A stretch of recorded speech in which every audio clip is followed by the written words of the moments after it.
にちは、メイです。今回は今映っている黒板を使う時のコツについて解説していきます。学校のレイアウト以外で黒板使ったことないよという方におすすめの動画になります。まずはじめに黒板についてさらっと解説した後に、レイアウトに組み込む時のコツについてお伝えします。よかったら最後まで見てくださると嬉しいです。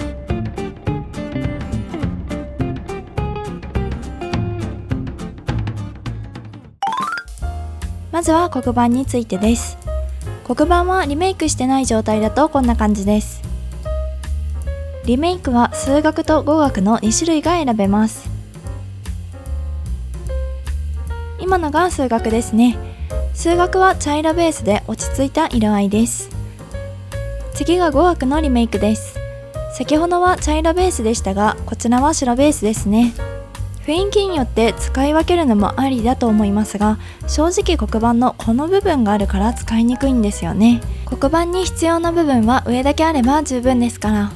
なのでここを隠して使いましょう。隠す手段としては手前に家具を置くことで解決します。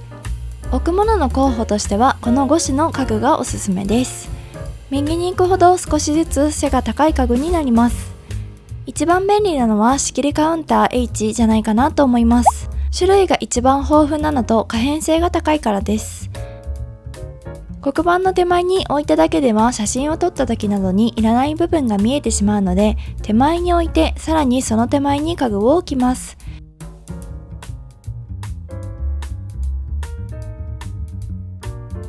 だいたい 2.5 マスぐらい開けておけば大丈夫だと思います。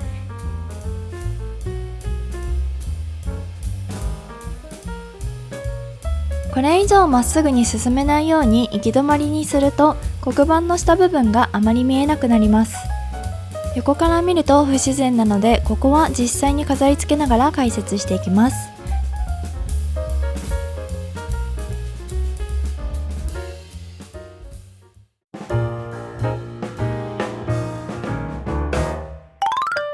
今回のテーマは夜の雨宿りカフェです。部屋の概要です。部屋の大きさは 10×10。窓はなし、エントランスは一番左。明るさは白で最大の明るさ。環境音は雨です。壁紙と床の概要です。雨で冷たい印象が出てしまうため、それを緩和するためにウッドやブラウンなどを取り入れています。今回の間取りはこんな感じです。小上がりとはこんなスペースのことです。一段だけ高く設計されています。まずは注文できる場所から作っていきます。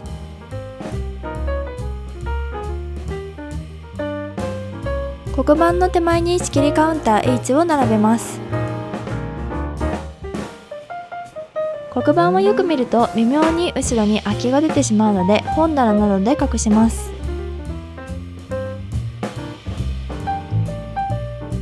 これをするかしないかによって仕上がりに差が出てきます。今置いた本棚の横に柱を立てます。本棚のおかげで本来なら空いてしまう隙間が満たされて綺麗にまとまりましたね。蓄光ウォールステッカーで柱と本棚で囲まれた奥の壁を埋めていきます。かなり一体感が出てきましたね。仕切りカウンター H から 2.5 マス分空けた場所にレジカウンターを作りたいので、ここまで柱を立てます。大理石の柱は柱の向きに注意が必要で、滑らかに壁になってくれる方とそうでない方があります。確認しながら立てることをお勧めします。ここにケーキのショーケースと書斎の机を置きます。手前に置くものは奥に置いた仕切りカウンター H より少しだけ背の低い家具の方が奥行き感が出るのでおすすめです。どちらか片方だけでも OK です。黒板を四方から囲んだので黒板の下の部分が見えなくていい感じになってきましたね。奥の仕切りカウンターに少し大きめの小物を置きます。そうすることでさらに黒板の下の部分を見せないようにします。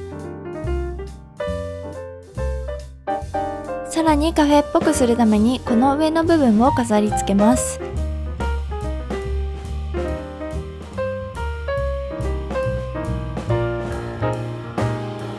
これれでレジの完成です。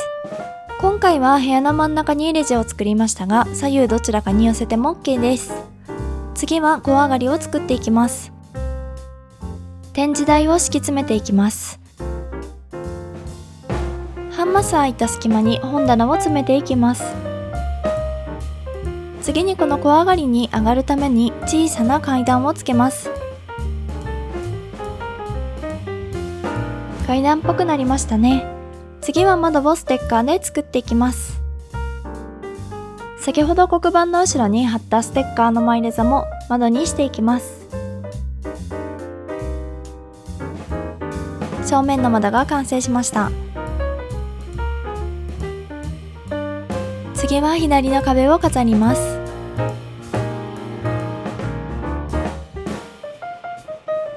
壁にドアをつけてトイレを作ります。こんな感じになりました。小上がりの部分を飾り付けていきます。本来小上がりであればローテーブルなどが置いてあるのですが、置けないので足を伸ばして座れるけど小物は床に置いている風にします。ちなみに展示台のメモは土足厳禁と書いてあることになっています。なので靴を床に置いておきます。この隙間にパーテーションポールを置きます。微妙な隙間に迷った時はウッドパーテーションかパーテーションポールですね。これで小上がりの部分が完成したので右奥を作っていきます。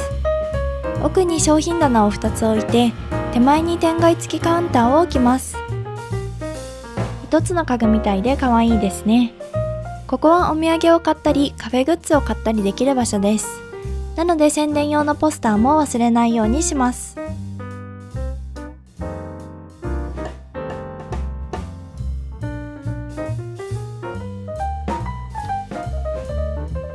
壁を飾り付けます。斜めのアングルで撮影した時にこの壁に何もないと映えないので三角形を意識しながら飾り付けます。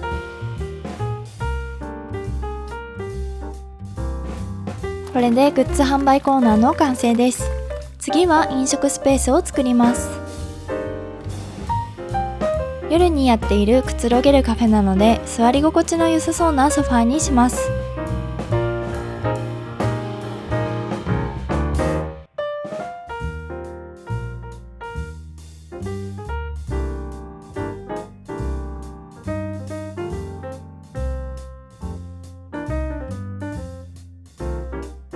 テレビは並んでいる人が見る用のメニュー表です。最後にライトを飾り付けます。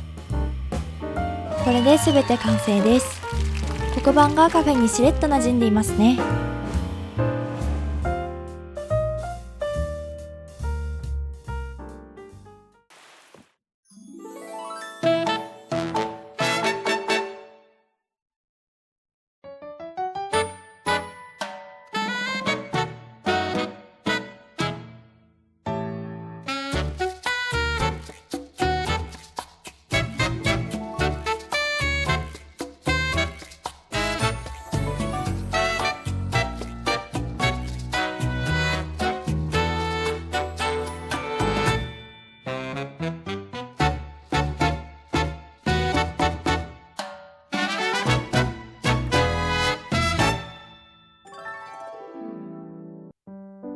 黒板を使った小上がりのあるカフェはいかがだったでしょうか。ちょっと難しい家具を攻略できた時って嬉しいですよね。黒板を使ってみたいと思った方はぜひチャンネル登録、グッドボタンお願いいたします。最後までご視聴くださいましてありがとうございました。それではまた次回の動画でお会いいたしましょう。